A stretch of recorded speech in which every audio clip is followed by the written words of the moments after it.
Please welcome Snowflake co-founder and president of product, Benoit Dashville.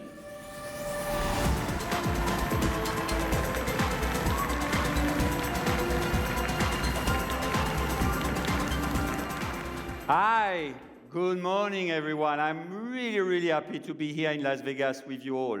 And I hope you are enjoying Snowflake Summit like I do. Yesterday's keynote was amazing, right? So, since the beginning, our vision with Snowflake was to make the Snowflake Data Cloud really the best place to bring all data together, making data easily accessible and actionable to really everyone. And our journey began in 2014 when Snowflake transformed the landscape of data analytics in the cloud. And by decoupling storage and compute, Snowflake offers virtually unlimited and potentially unlimited scalability. But we didn't stop there. 4 years later, we further eliminated data silos by enabling direct collaboration within and across organizations, even when the data is located in different geographies or clouds. And now, all this innovation has come together to fully disrupt application developments. And really, this is the new frontier, making the Snowflake Data Cloud the best place to build, run, distribute, and even monetize a new breed of applications. And these applications have data at their core. They are data applications. And whether you are building a new data pipelines, training ML models, creating cutting-edge Streamlit apps, or developing full-fledged data applications, today, we are going to show you why the Snowflake Data Cloud is the unrivaled choice for building and innovating. And there are really 3 key reasons for that.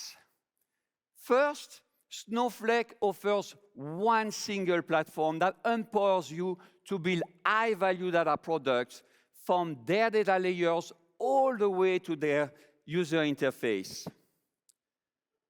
Second, you have access to a vibrant community that can assist you in your development journey. And third, we provide you with resources to help you monetize and really grow. Now, let's dive in the platform. And at its core lies data. And this is really critical since the value of machine learning models and data applications rely heavily on the seamless and unsiloed access to all relevant data. And our platform prioritizes this aspect in 3 different ways. First, it supports all data types, whether it's structured, semi-structured, or unstructured data, like any documents, images, or even videos. Second, your code can access data from multiple sources, whether they are internal or external, including value data sets located on the marketplace. And third, the Snowflake platform is compatible with various table formats, including both internal formats and open table formats like Apache Iceberg. Our platform also offers a wide range of capabilities to power your data apps. And to achieve exceptional speed in executing data flow programs, the Snowflake platform implements many cutting-edge optimizations, like, for example, vectorized processing, micro-partitioning storage, auto-clustering, and many other serverless capabilities that further accelerate your queries and your searches. And if you combine that with our ease of use and our out-of-the-box performance, Snowflake data flow processing is really extremely fast and therefore extremely cost-effective. In addition to SQL, with Snowpark data frame programming, you can now directly leverage the same data flow processing using Python, Java, or Scala. And this really enables you to expand your options for developing data flow programs while at the same time leveraging the performance and cost efficiency we have built in our data flow engine over the many years. And this makes Snowpark a formidable alternative to Spark. You really should evaluate it if you have not done so. And coupling this with our cloud services layer guarantees secure and governed access to all data with high availability and almost zero operational burden. And finally, SnowGrid, our cross-region and even cross-cloud technology layer, further empowers developers to run and operate completely at a global scale. And yesterday, we made many groundbreaking announcements that significantly expand the capability of the Snowflake Data Cloud. And in particular, we announced our private preview of Snowpark Container Services, making Snowpark so much more powerful by enabling you to deploy and run your containerized services and even applications directly all within the Snowflake Data Cloud. And we also announced various public previews like Snowpipe Streaming, Dynamic Tables, Streamlit, and the Native App Framework. But of all these announcements we made, I am especially excited about Snowflake native apps. Because if you think about it, applications are really the ultimate way to unlock the full potential of data by making it accessible and actionable to really everyone. And I'm so excited about it that I now want to spend some time explaining how it all works. So application provider can now bundle application logic and associated data in a self-unit that we call an application package. And as application providers, you can quickly distribute and even monetize your app by just listing it on the Snowflake marketplace. And that listing is either private to your organization or really public, visible to any Snowflake customer. And once your app is published, it can then be directly installed on other consumer accounts. And once installed, the app running on the consumer account can access data from 3 different locations. First, the code of the app has direct and live read access to the provider's data, which was shared via the app package. Second, the install app can now locally also store internal states, which is hidden from the consumer account. And third, the consumer can grant the app read or write access to a subset of the data in his account. And this capability is critical for applications which are used, for example, to enrich consumer data by leveraging data or ML models which were embedded in the app package. And finally, the install app can be made to be fully interactive using Streamlit's rich visualization capabilities. And also, we are working towards making it seamless to distribute your native app to consumers all over the globe in any other Snowflake cloud region of your choice. And this is achieved by leveraging the Snowflake global and multi-cloud presence. Snowflake will transparently replicate your app package to any region where your app needs to be installed and executed. So that concludes native apps, and I hope you are as excited as I am about it.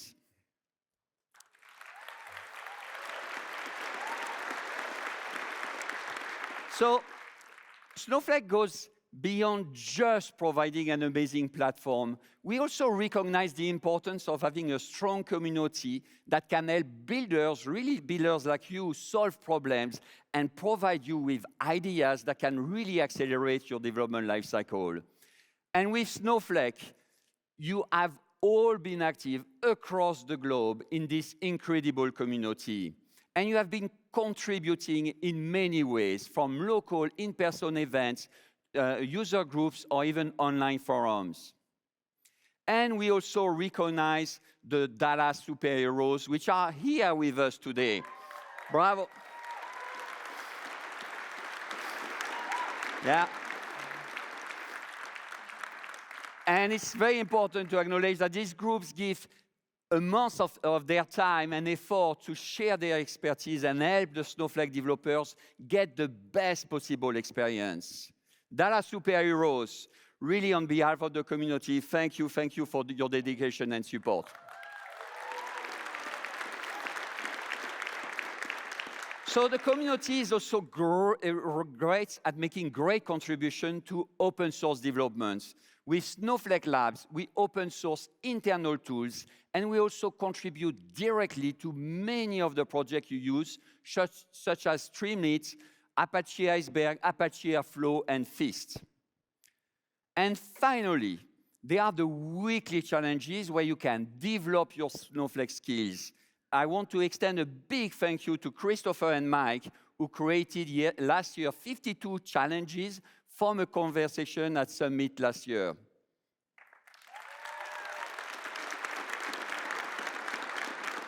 As you can see, with Snowflake, you have a strong platform and a very supportive community. And beyond this benefit, we go even further by helping you expand the reach of your work through the full power of the Snowflake ecosystem.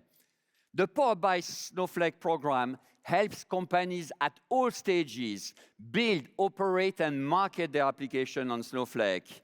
And to see some of those cutting-edge apps in action, join me this afternoon for the Startup Challenge final at the Data Hub. As you can see, yes.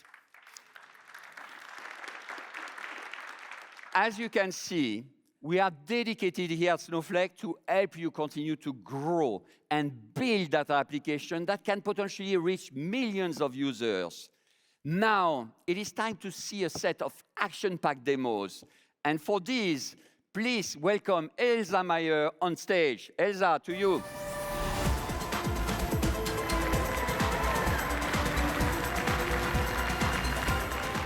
Thank you, Benoit. Now, for everyone here in the Snowflake community, you are in for a real treat. We are about to witness a story that may be familiar to many of you and your organizations. A story you will see come to life through the lens of a fictional company we call Tasty Bites. Tasty Bites runs a fleet of over 400 food trucks. And this is their fictional workspace and headquarters. They are so successful these days that they're facing 3 major challenges. Data is now being generated at much faster speeds. Their analysts and their ML teams are working in silos, and they're not having much luck getting key insights into the hands of the business. So how will they address this? Bit of a spoiler alert. Here's what the team is about to dive into. They're going to bring batch and streaming data together. They're going to bring SQL and Python together. And they're going to turn data into intuitive applications. We're about to see how Snowflake solutions, along with some friends, customers, and ingenuity, will take Tasty Bites from chaos to efficient growth. In our fictional scenario, Tasty Bites is actually holding a food truck festival right outside in the parking lot. So luckily, we have quite a few data experts here to help. We'll meet a few of them along the way, but let's first meet our core Tasty Bites team. All of them are real builders here at Snowflake. As it turns out, they're pretty good actors too. I'm Elsa, a community manager at Snowflake. But as you probably guessed, thank you. As you probably guessed, today I'll be playing the role of your narrator. I'll be showing up every so often to catch us up on where we are, and maybe even share some of those snacks back there. Here comes Felipe.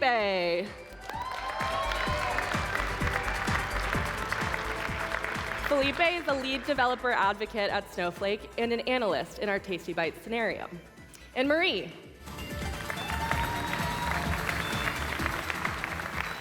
Marie is a Snowflake Senior Data Science Specialist, and she'll be playing the role of data scientist.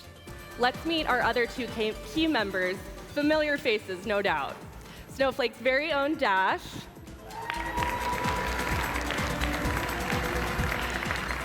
Dash is a lead developer advocate at Snowflake and will be playing the role of Tasty Bites' technical lead.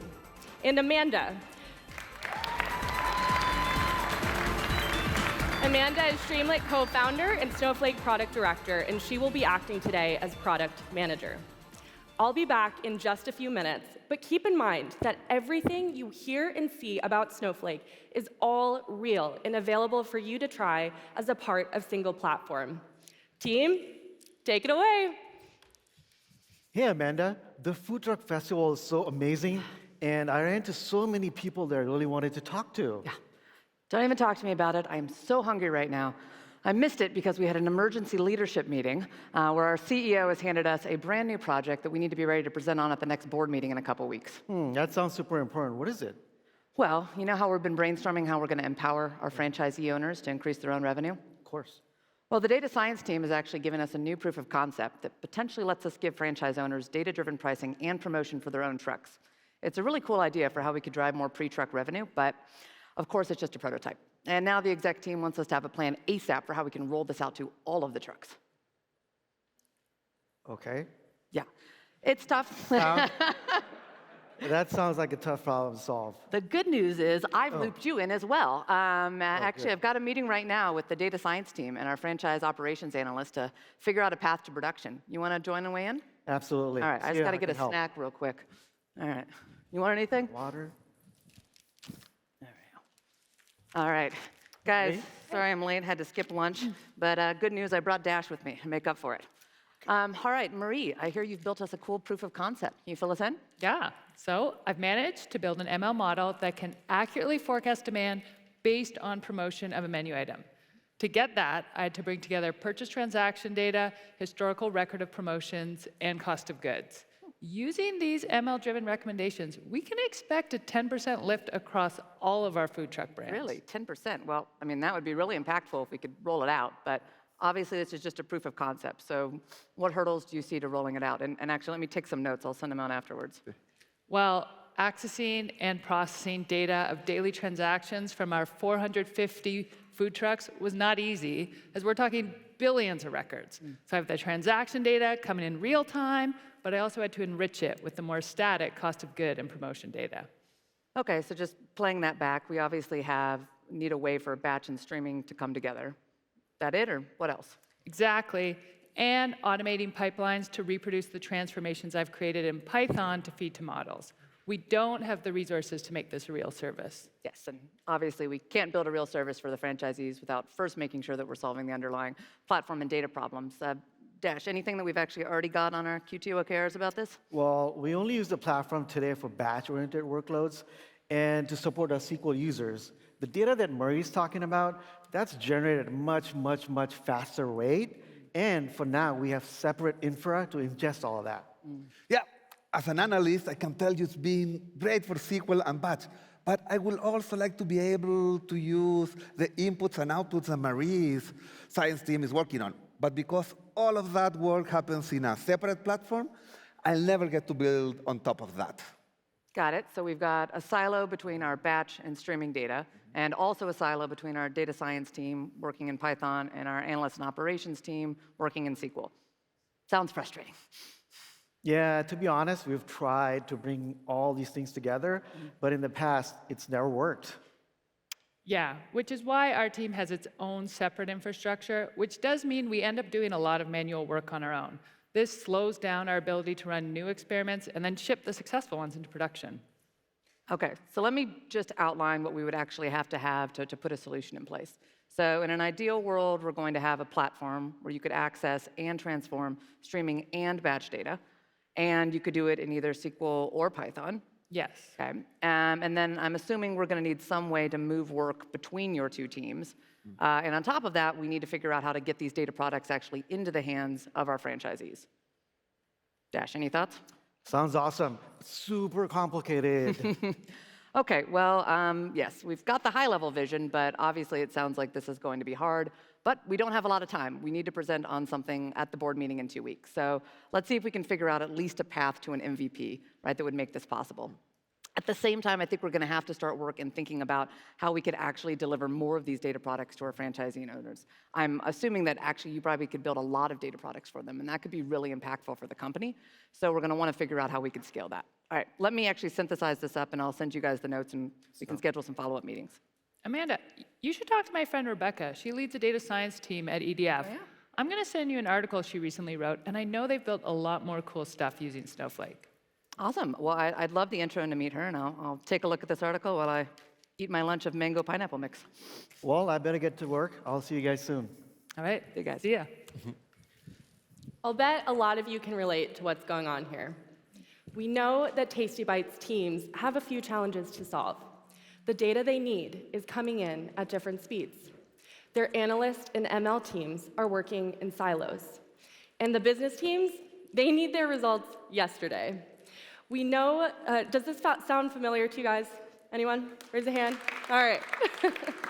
The good news is that this team here is totally up to the challenge. So Amanda reached out to Rebecca, who leads a data science team at a company called EDF.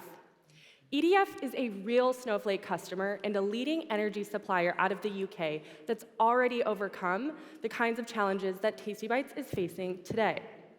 Can Rebecca give our team the jumpstart they need? Let's find out.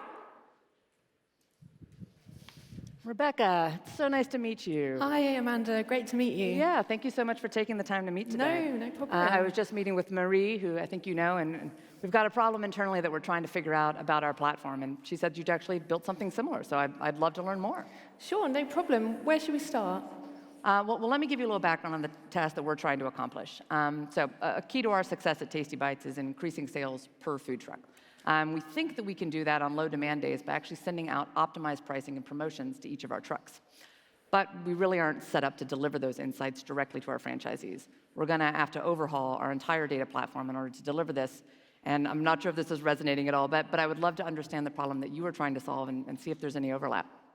Yeah, sure. Well, that definitely resonates with me. So this winter, the UK government set out to incentivize people to use less energy during peak times. This was a response both to growing gas prices and also the potential for a shortage of gas, which could have turned into an energy blackout. To help address this, the data science team asked a group of customers who had smart meters to opt into a program that would ask them to reduce their energy, and then we would reward those users for reducing their energy when prompted. Clever. Yeah, I mean, that's great, and thank you for doing that work. That sounds really impactful. I bet that you had to turn it around really quickly, though. Yes, it was very fast in that we needed a working solution in production within just 4 weeks. And what made this particularly challenging is that we were dealing with smart meter data. With this data, we had a meter reading coming in every half an hour from every customer, which is billions of rows of data, which we had to process really quickly. And because this includes customer data as well, this all had to be managed and processed in a really secure and governed way. And I'm really glad that we were using Snowflake and Snowpark when this happened. Well, tell me more about that. So before, we were dealing with really siloed infrastructure that our data science team had to manage. And to use Python, we were moving large amounts of data from the data lake in Snowflake to Spark clusters. And these were really difficult to scale, so it could take many months for us to move our experiments into production. Now we have a platform that's helped us to scale from delivering just 3 products per year to delivering 12 per year. That's awesome, and that sounds very similar with what we're struggling with. I'd actually love to look at your new infrastructure if you wouldn't mind sharing it. Absolutely. So here, what you see is data coming into Snowflake, which serves as our data lake to securely store a wide range of customer attributes. And to streamline the data processing, we started to use Snowpark for Python. This allows us to do all that large-scale processing without having to move and manage that data in separate environments. And because the syntax is really similar to PySpark, it was really easy for our data scientists to pick it up.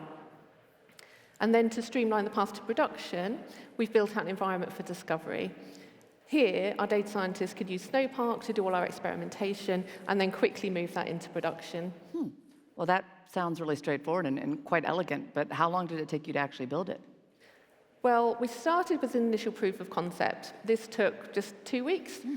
Then, after that, we took an iterative approach to development with the aim of getting working tools into the hands of data scientists for really fast feedback. We were able to release our first environment, which was our discovery environment, to data scientists just 2 months after the proof of concept. The fully automated platform with all the production environments in place was made available in December last year. So in all, it took just 5 months for us to develop the entire architecture. Wow, I mean, that's the dream, to be able to release iteratively like that. Once you complete a product, though, how are you actually distributing it and getting it into the hands of people? We also have to do something similar with our data products for our franchisee owners. Well, to share these insights with our operations and marketing teams, our team needed a really interactive way to consume these data science and machine learning-oriented products. The existing BI solution we had wasn't really suited to this task, so we started to use Streamlit in Snowflake to build interactive apps. And the best thing of all is that our team didn't have to worry about any of the infrastructure behind these apps. Because, again, any infrastructure we'd have to manage would slow down on our ability to deliver on new products. And because all the data is under the same governance within Snowflake, anyone that had access to this data automatically had access to the Streamlit apps. Wow. That sounds really impactful. Can you tell me a little bit more about what it's like to collaborate across groups right now? One of the things that we're really struggling with is just the silos that we have internally, even between our own teams. I'm wondering if this new platform has changed at all how you collaborate. It has. It's really changed the morale of the team, both in the way we work day to day, but also how we work with the rest of the business. The experience of being a data scientist in the old platform was really not great, and it's vastly better now. We didn't really have a great developer experience before. It was really hard even to get started on a project because we'd have to wait days to get hold of the data that we needed before we could even start work. Whereas now, we've got everything at our fingertips. And because of that speed at which we can now deliver on products, the business is always excited to work with us. And what that means is that we get more and more interesting projects to work on. That's awesome. And as Joseph, our data science product lead, would say, this team can build solutions fast, and the business are always excited to come to us to help solve their problems. Wow, well, this has been a really useful conversation and a very inspirational direction for us as well. I'm wondering, would you mind if I follow up to get some tips on how to use Streamlit? It has been an absolute pleasure to speak to you, Amanda, and I would love to follow up to share more of our experience with Streamlit. Well, thank you. I actually didn't get lunch. I'm going to go see if the burrito bus is still here. That sounds great. Want to come with me? All right. Thank you, Rebecca. And thank you for being such a trusted Snowflake customer. So, the first thing the team needs to do is figure out how to bring batch and streaming data together. Let's get into our first round of demos highlighting some really cool features. Snowpipe streaming for real-time ingestion, and dynamic tables to deliver declarative and continuous data pipelines. In this demo, we're going to meet a new character, James, who is a director of product management at Snowflake for pipelines and storage. Let's bring Dash out to kick off our demo.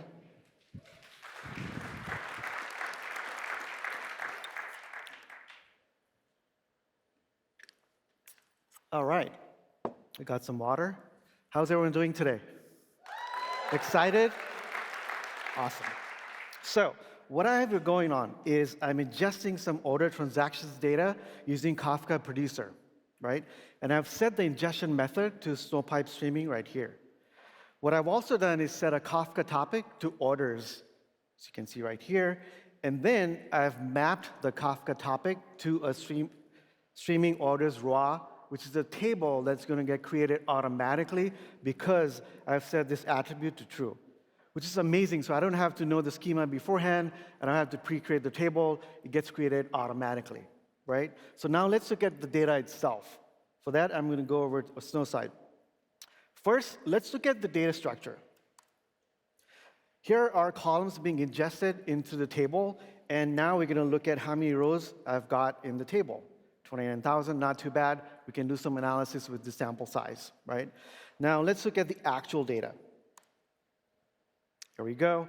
And then you'll notice that the first column, called record metadata, is a semi-structured column. And now let's see how easy it is to actually extract that value using a colon notation. So the colon notation looks like this, and I'm going to run this query, and we'll see the values coming out. Here we go. As you can see, the format is the epoch format. Now I'm going to use some SQL functions like hour and to timestamp to convert that into an hour value. Okay, so that's what we're going to do right here. There we go. So now, using this, it's going to be really easy for me to join the data so that I can see values per hour for total cost and total sales. For that, I'm going to run this SQL right here. Will take just a couple seconds. Boom, there you go. Now, the last piece of the puzzle here is I need to decide whether to use streams and tasks or dynamic tables. Why? Because of incremental refreshes, which is super important for this type of analysis. And I think I just saw James at the Food Truck Festival. Let me see if he's still around.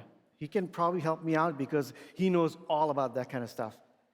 Hey, can you check if James is still around? Oh, hey, there you are. That was fast. Hey, Dash. How's It's it nice going? to see you. You too. So what are you working on? Well, so check this out. I have low latency data ingestion working really well using Snowpipe streaming, right? Correct. So now I need to combine this data with some static tables I have. And I'm trying to decide whether to use streams and tasks or dynamic tables. That's a really good question. I'm glad that I was here, and I'm happy to help. Me too. So to keep things easy, there's really two considerations that you want to think about. The first consideration is about control. In this case, how much explicit control do you want over the orchestration and the logic of this pipeline? Okay, so not much because I'm just looking at my notes. I'm more worried about enriching the streaming data in real time. Ah, real time. Everybody always says they want real time. And the speed of the refresh and whether that frequency is going to change is going to be the second big consideration. So for this particular use case, is your decision making going to change if the data is refreshed every 60 seconds versus every 5 minutes, 15 minutes, hour? Well, really good question. So for what the team is working on right now, there's not much they can do within, say, minute windows. But in the future, we might create applications for our food truck drivers, which is when it might be super important. That's really cool. That's a cool use case to keep in mind. Here's what I would say. So when choosing between streams and tasks and dynamic tables, streams and tasks are imperative. They give you a lot of that fine-grained control over how things run, and they're really good for complex pipelines that are going to run, and the frequency or the speed's not going to change over time. Dynamic tables are declarative, and they're designed to automate away a lot of the complexity of doing that incremental processing that you mentioned. And to give you an example, if you want to shift the speed of that pipeline in the future, all you need to adjust is just a simple parameter, and Snowflake takes care of the rest. Yeah, since we're moving towards more frequent refreshes, I don't really want to be manually defining the whole orchestration. Sounds like dynamic tables is a good fit. What do you think? I think dynamic tables would be a really good fit for this. And in the future, when you do onboard that use case, and you want to go from refreshing maybe every 15 minutes to every 60 seconds, all you have to do is update the one lag parameter, and Snowflake takes care of the rest. That's awesome. Thanks for the advice. Absolutely. It was great seeing you. It's good seeing you too. And I actually just wrote a blog on this. I will send it to you so you can get buy-in on this approach. Absolutely. I'm going to bookmark you right now. Always nice seeing you, Dash. Yeah, you too.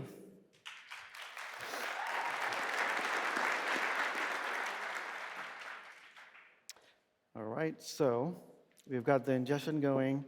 And based on what James told me, I'm going to create a dynamic table. Now, this is as easy as writing this SQL statement right here. It's a DDL. And we already have the logic because I have the SQL statement that I'm going to copy and paste, and we'll have a dynamic table created. Copy this.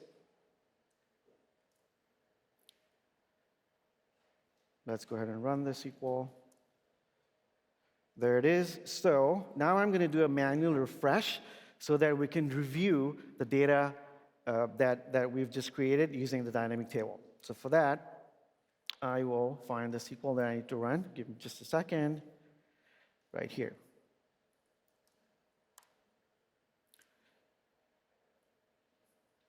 And now let's look at the actual data. Boom, there it is. Awesome. Guac and roll. Tasty bites.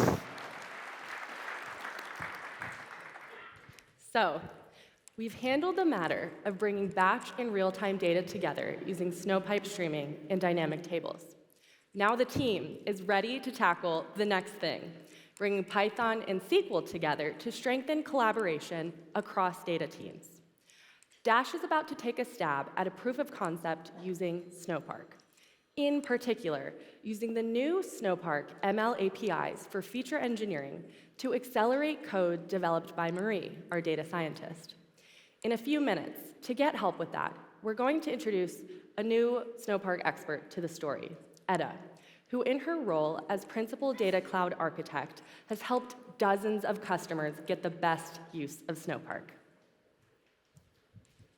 Okay, so I know that we can use Snowpark for feature engineering and for the features that Marie will use for training the model.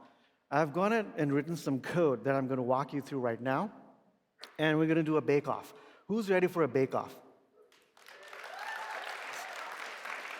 So the first thing I'm going to do here is import all the libraries I need for this bake-off, including Snowpark, which you see right here. I'm going to run this cell. Shouldn't take that long. And then next, I'm going to establish a secure connection to Snowflake from my notebook. Now, here are all the feature columns that we're going to use to pre-process. I've also defined the table name, and then a couple of other constant values for the total rows we're going to process for the bake-off. Okay? Now, here's the bake-off. You guys ready? First, we're going to use, thank you, scikit-learn's standard scalar and pandas data frame processing 2 million rows. So I've run this in the past. It takes about 30 seconds. So we'll see what happens.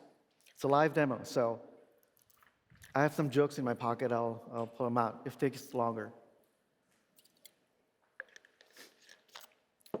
But I just want to highlight that I'm actually using pandas and also scikit-learn. If you see the highlighted code right here, and then here's the 2 million rows I'm passing in, and then here's where I'm doing fit and transform. And we're going to look at the first 10 rows. So 30 seconds, boom, there you go, on point. Now, let's see how long it's going to take Snowpark ML and Snowpark data frames not only to process 2 million rows, but 200 million rows. Who's ready? All right. Make me proud, make me proud. Look at that. Wow, look at that.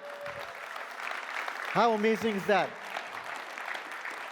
Someone do the math for me, the difference. It's awesome, right? Cool. Now, I need to figure out how to operationalize this code. Super important, right? And I think I know Etta. She was at the food festival. I think she might still be here. It'd be awesome if I can ask her. Hi, Dash. What a cool event with the food trucks today. I know. Amazing. Great to see you. So, here's the thing. I know you have to go, but I read your blog on Snowpark stored procedures. How much of that content is being used in real world? Can you please share some details? Sure. I literally do that almost every day with some of the biggest brands in the world. I've been building with Snowpark with customers and partners, and we really help them scale their pipelines and ML workflows in a more efficient way for almost a year now. At Snowflake, my team and I build many industry solutions with our customers and partners. Some of the most recent solutions we've been working on are quant research in financial services, advanced personalization in retail, and pharmaceutical supply chain resilience in life sciences. That makes me feel much better. So here's my question. I did a proof of concept using Snowpark ML just now, and for data science team to use for development. But I need to start thinking about best practices to operationalize the code. Yeah, of course. Stored procedures is definitely the way to go. Your Python code typically does two things. First, it can be used for data preparation operations such as grouping, sorting, or removal of duplicates, which can be done with Snowpark data frames. And then, for more advanced feature engineering, the Snowpark ML library is the way to go, as you see it in your proof of concept. Right. Second, it can be more advanced logic, such as machine learning model inference, that can be executed as a function. ML inference is one of the examples, but it could be also more advanced business logic that you embed in your data applications. OK, so I'm with you. So can you share more about the two options that you just mentioned? Sure, of course. Let's start with the data preparation operations. Many times, I see either Pandas or PySpark used for these operations. Pandas is really easy to use, and it's very common, especially among data scientists, but it lacks scalability. PySpark, on the other hand, which I have worked for years in the past, can be more scalable, but Spark clusters are rather painful to configure for performance and optimal performance and cost. For both data preparation and feature engineering operations, Snowpark gives you the best of both worlds. Easy to use at any scale. That's cool. Based on the test that I just ran, I had a good set of steps for, say, data preparation. But how should I think about running ML models that use Python packages like scikit-learn and XGBoost? Really, really good questions. Let's dive into the custom function side of things. Using the Snowpark ML library, data scientists can quickly train their models in Snowflake. Once trained, the model can be deployed as a user-defined function, or UDF, to do model inference. The whole process, from development to production, is pretty seamless because Snowflake has an integrated repository of Python packages from Anaconda, which allows you to run your custom code using XGBoost or any other popular package very easily. With their integration, teams get access to vetted versions of the most popular Python packages in order to prevent software supply chain attacks from malicious packages that could attempt to corrupt or exfiltrate enterprise data over the network. This alone mitigates a lot of security review hurdles many data science teams encounter as they try to get their models into production. Yeah, that is super important. I'll let the data science team know. Yes, and I know you're not quite there yet, but once you start using UDFs for model inference, I recommend you to check out something else. So much suspense. What is it? There's an excellent quick start created by my team, and in this quick start, you will see tips and step-by-step instructions on how to get the most performance with your Python code. For example, you can scale out model inference to achieve 30 to 40% performance gain by just using vectorized UDFs. I'll definitely like the things that make things run faster. So I'll check it out for sure.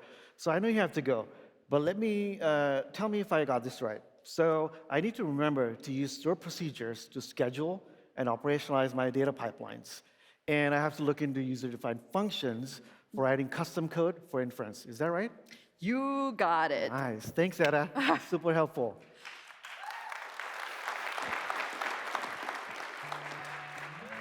Hey guys, that food truck festival is totally lit. I couldn't get enough of the donut holes, so I brought a few hundred more. Grab a box and share it with those around you. We are all about sharing here at Snowflake. And there's more. We've hidden some tickets under your chairs. If you're one of the lucky few, just take your ticket to the Manufacturing Chalet in the Snowflake Industry Pavilion at Basecamp East to claim your prize.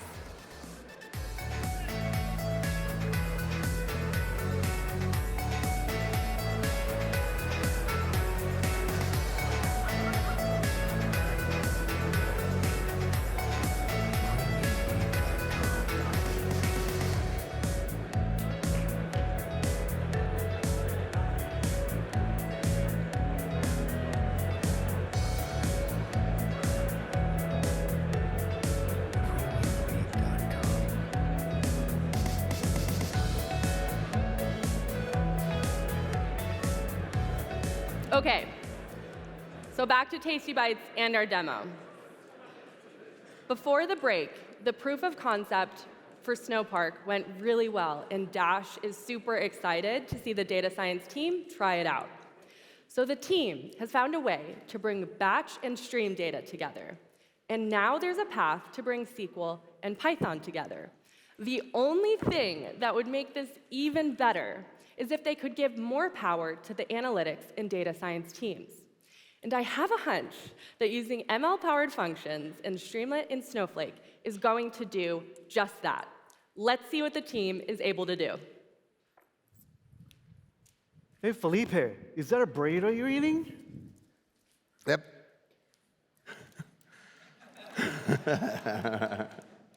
You must be so happy. Yes, well, I'm not really happy. I really wanted to have lobster mac and cheese for How come? lunch. You love burritos. Yeah, but I wanted to have a lobster mac and cheese for lunch, and they ran out of it. But don't worry, I have a plan. What kind of plan? Well, we have all these food trucks, we have all this data. We can help the food truck owners forecast the future, their future sales. If they can see the future, they can buy all the ingredients they need, so they never run out of mac and cheese with lobster, and whatever else their customers want to buy. Also, with a good forecast, they will avoid buying too many ingredients, because we don't like waste either. And this is a perfect way to show off the new native forecasting functions in Snowflake. Okay, let's do it. How do we get started? Cool. So first, let me create a summary table with all the purchases by hour on each truck, on each location. This is my three-table join. I can create a table. And then just to focus on the lobster mac and cheese, on track 184, these are my results. And we can see a cute visualization. Now, how do we extend this timeline into the future? We need 3 steps. 1, we can create a view with this timeline. 2, we can use the new forecasting function to create a model. And then we ask the model to give us a forecast. Let me show you. This is me creating the view. This is me just creating the view. Then I need to add zeros. Zeros are really important when we are building a model, because we usually don't have those in SQL. Right. But then these rows with 0 will tell the model that the food truck is closed at that time. And then this is how I create the model. It's Snowflake ML stateful forecast. I give it the timeline, our view. I give it the column with the timestamp. And I tell it this is the target that we want to predict. And to see my forecast for the next 160 hours, I just call the model and ask 160 more periods. You want to buy the burrito? You can have a burrito. I brought one for you. The black beans? Yes, it's a veggie. Thank you. Of course. And here are my results. Oh, that's beautiful. I know. Look at this. So does the forecast take into account that the food trucks stay closed at night? Yes. So you can see here that our forecasting function detected automatically the seasonality. It's daily. It has the breakfast period, then everyone comes at lunch, and then the busiest period is at dinner. And you get all these beautiful zeros approximately when the food truck was closed. And as an extra bonus, we also get an upper bound and a lower bound for our predictions. Cool. I'll take these forecasts to the food truck operators. Not so fast. There's so much more that we can do. Like, we are using sales data to forecast sales. But we could have sold a lot more if we had not run out of it. For that, we should detect anomalies in the data. That's another new SQL function that we can talk about later. But let's go back to forecast. There's so much more data that we can use. What if people buy more lobster mac and cheese when it's rainy, or more ice cream when it's hot? If we know the weather forecast for the next week, we should be able to use it for our food sales. And then we can prepare our owners for any kind of week. That would be pretty useful. But the locations that are planned for the food truck probably also have a big impact, right? Correct. Location is another exogenous variable, and we can play with that. And we can play also with multiple series. So for that, I can create a new time series. And this is my timeline with the food and the location for all the food items. And then I'm extracting a view, including the location only for the lobster mac and cheese, combo fried rice, and the New York dog to do multiple series. And of course, I add all the zeros. And then I use the same function, but now I'm giving it a series call name. These are all the series we want to predict for. And because the view has extra columns, those are exogenous variables that can be used on the forecasting tool. Now, with that view created, I can call the new, we created the model. Now I can create the forecast. And for this, I created a different view. This view needs to have all the timestamps that we want to predict into the future and the exogenous variables that we want to predict for. I created that view here, and let's ask for the new forecast. Let's give it some seconds. You can eat a burrito in the meantime. I don't think I have enough time. This is going to run so fast. Correct. I surprised you again. So here you can see the chart. 3 different time series, combo fried rice, lobster mac and cheese, New York dog for each of the different locations. This is awesome. I mean, I would never have thought that this would be possible. And now, can make sure the right amount of lobster rolls for the next festival. Yes, sir. I'm happy, and I think our customers will be super happy too. We will get to experiment a lot more with these functions, but this is my last forecast for today. Oh, wait. I just got a text message from Marie. I think she wants us to show us something. Let's go check. All right. Marie. Hey, Marie. Yeah. Hey, Dash. How's it going? Great. So, you know how my team uses notebooks to build models and do analysis, right? Yes. Well, a typical request came in from the Guac and Roll brand manager, and he gave me a spreadsheet with his pricing for the upcoming month and asked me to forecast demand with it. What we have here is the recommended prices for one of the menu items that comes from our model. I imported his pricing, and then I used that model that I had deployed in Snowflake to calculate the total weekly demand lift and the total weekly profit lift, and that's forecasted to be a 6% lift, so that's pretty good. And then I plotted the demand by day of week. Cool. Now, of course, once I showed him that, he had a lot of what if, what about questions? What if we reduced the promotion a little bit? What if we added a second one? What if we used all the recommended prices? And I said, I can't answer that right now, but let me think about it. I think we can solve this.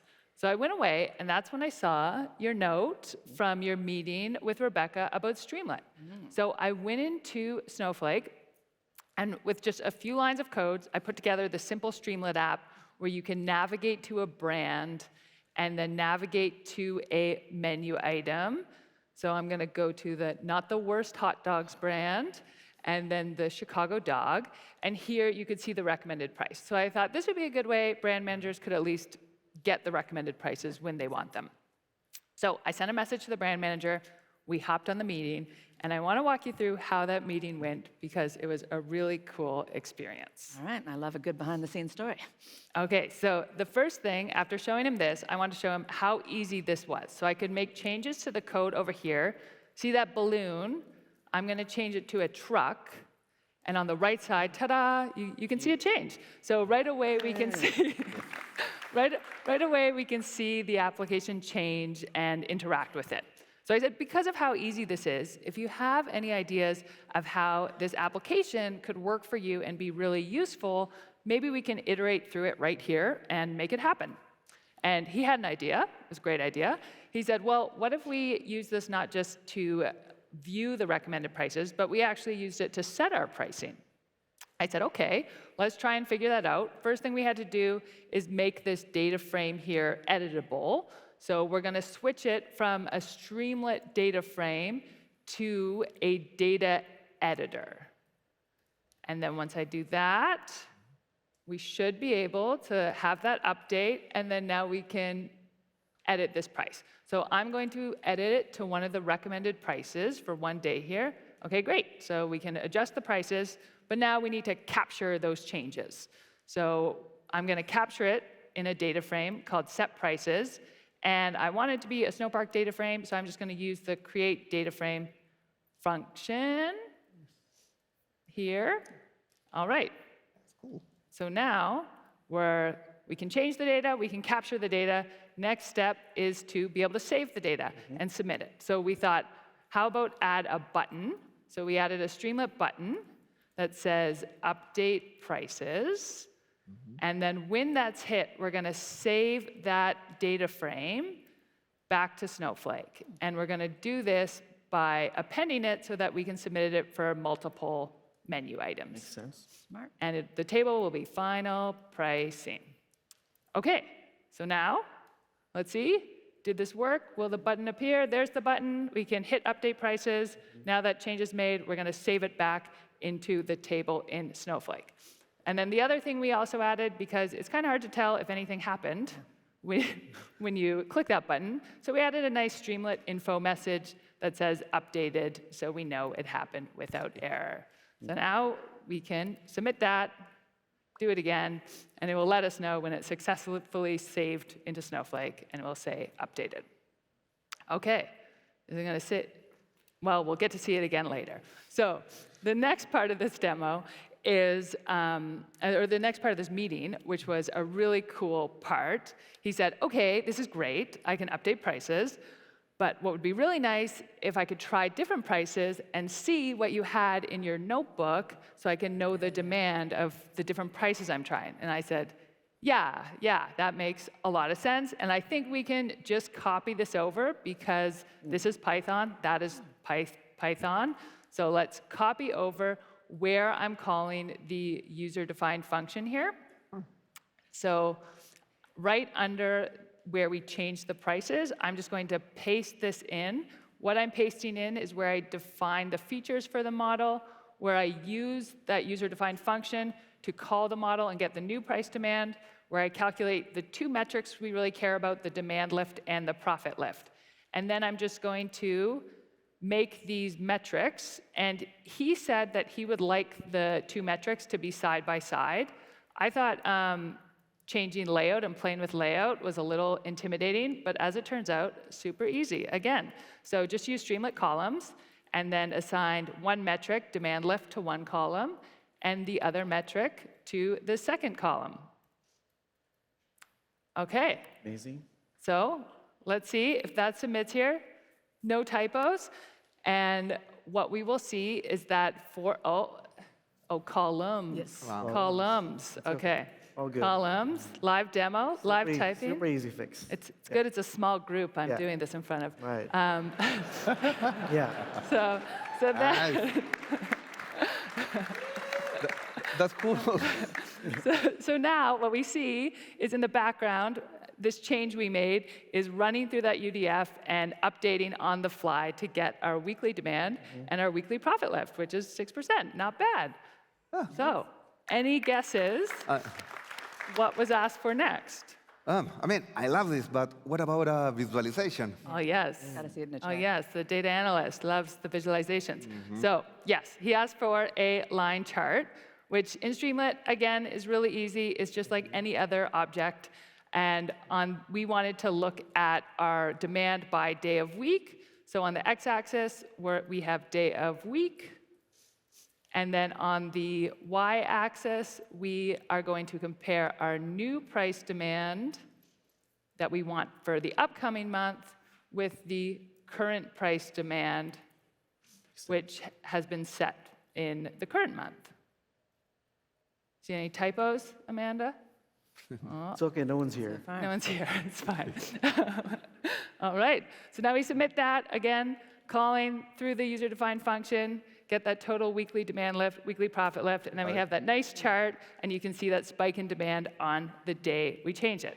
So now what was left was to share it. So do the brand managers have to look at the code when they use it? It's a good question, but no, they don't at all. So what's really cool is I can share it to the role. So I'm going to share it to the brand manager role in Snowflake. They have view-only access, and I just share through this link. They log in, and what they see is this interface here. And so at the end of the meeting, what we did is I had the Guac and Roll brand manager walk through it as himself. So he navigated to the Guac and Roll brand, and then we selected chicken burrito, which is the same menu item we were looking at in the notebook. To start, he thought he wasn't ready to commit to all the recommended prices, but he said, OK, I can start with just the weekend. That's a good start there. So he changed Saturday, and then he also decided he would change Sunday as well to have a full weekend-long promotion. And you can see now we're going through that user-defined function, we're calling that model on the fly, getting the results, and we can see a predicted 20% lift in demand and an over 17% lift in profit. Yeah, it's pretty cool. Yeah. And in our chart, we can see previously there was a bit of a demand slump on the weekend, and now that's right up, and we can update those prices. So just like that, I was able to collaboratively build and deploy an application with one of our brand managers to create something that he could use to set prices and get ML insights. That's impressive. Wow. It's hard to imagine. We were all working. Yeah.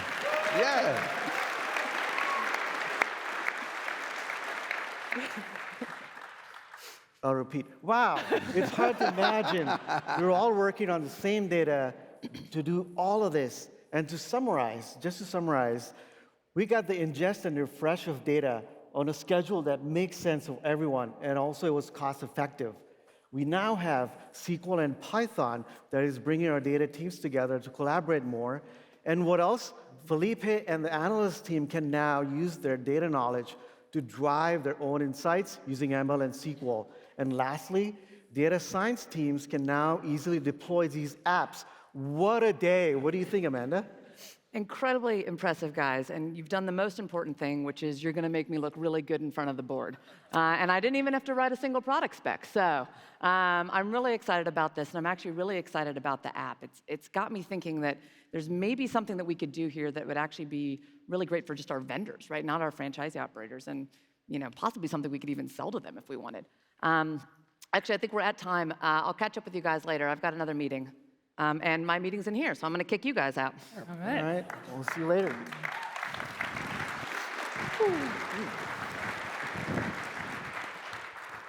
So much has been accomplished up here. Let's recap. The data science team just built an app using only Python. The analyst team can quickly experiment with ML using familiar SQL. The possibilities seem endless, and there's more. Amanda is really excited about taking this new app to even more users. And as we've learned, the community is a very powerful resource. Christopher works at DTCC, a financial services leader at the center of global trading activity. They process quadrillions of dollars of securities transactions on a daily basis. Let's hear how Christopher has been building and sharing apps in a secure way with customers using the native app framework. Hey, Amanda, how you doing? Hey, Nice to see you. Christopher. How's everything? Thank you so much for taking the time to meet me today. So Oh, no, lucky my pleasure. everyone is here at the Food Truck Festival. I was just reading your blog on how you and your team are using Snowflake to distribute your applications, and I'd love to learn more. Yeah, great. I'm happy to help. Tell me more about your app. Well, my team just showed me a really cool app that they made with Streamlit and Snowflake, and it has me thinking about what we could do to distribute it and maybe even monetize it. And then your blog mentioned you were doing something similar, so I'd love to learn about your journey. Yeah, absolutely. First, let me tell you a little bit about DTCC. We're the premier post-trade processing company in the financial services industry. We pride ourselves on being a risk management company, a data company, and an innovator. We process hundreds of millions of transactions on a daily basis, valued at over $2.5 quadrillion annually. We've been using Snowflake since 2018, and we started as a lot of firms do with our data warehouse workloads, our data lake workloads, and just generic SQL workloads. But as the Snowflake platform has evolved over time, as Benoit mentioned earlier, DTCC has evolved with it. And what we're really excited about now is that next step in the evolution, which is the native application framework. That's impressive. I don't even know how many zeros are in a quadrillion. It's 15. 15, all right. Well, you mentioned the native app framework. Can you tell me a little bit more about that? Yeah, when you think about the way that financial services traditionally processes their data, it's really batch-based exchanging of data, but we really want to give more power to our clients.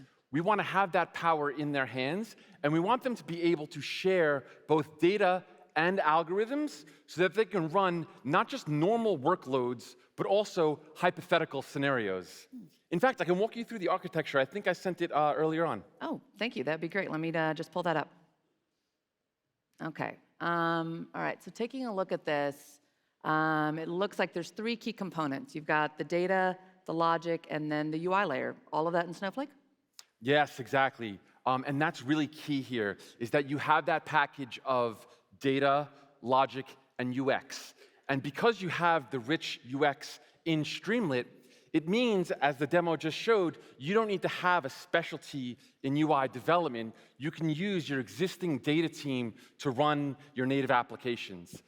The other thing about the packages, which I find really fantastic, is we've invested in capability on the Snowflake platform. And so when this package runs on the Snowflake platform, we can leverage capabilities around security, deployment, and resiliency that already exist. Awesome.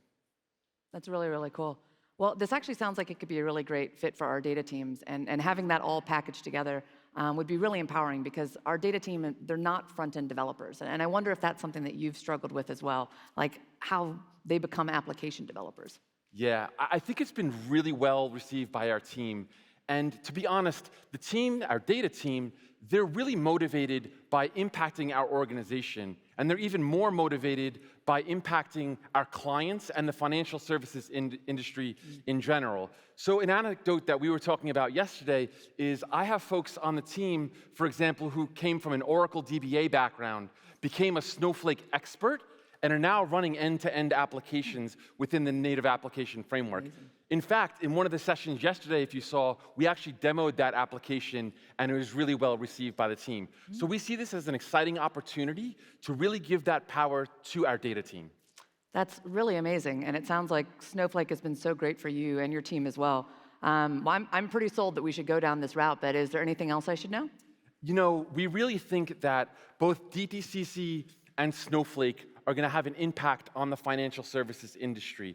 And as DTCC grows and as Snowflake grows, we think that growth is going to be mutually beneficial for both parties. And not only that, we really feel that that benefit is going to extend to the entire financial services industry. So cool. And I'm so excited that you were able to chat with me today and read me in on all of this. Would you mind if I actually share this diagram with my team and let them know? That would be great, yeah. Well, thank you so much. I can't wait to catch up with you later. Perfect. I'm going to go to the mochi truck. Oh, my daughter will be jealous. Want to get some mochi with me? All right, let's do it. And that is what I call a mega project. With Snowflake, Tasty Bites overcame every challenge and delivered. And now they even have a path to distribute and monetize their work. With that, I'd love to invite Benoit back to the stage. Yeah, that was amazing. That was amazing. And you only got a small taste of everything you can build with Snowflake today. So as you can see, I'm very excited about the future of app development with Snowflake. And the best is that you can get started now. And I want to extend a huge thank you to Rebecca from EDF and Christopher from DTCC. Thank you so much. And really, we really appreciate to have 2 Snowflake customers participating in our demos today. And also a special thanks to our demos team. This was amazing. So now with all of this, you guys should go build. Thank you, everyone. Have a great day.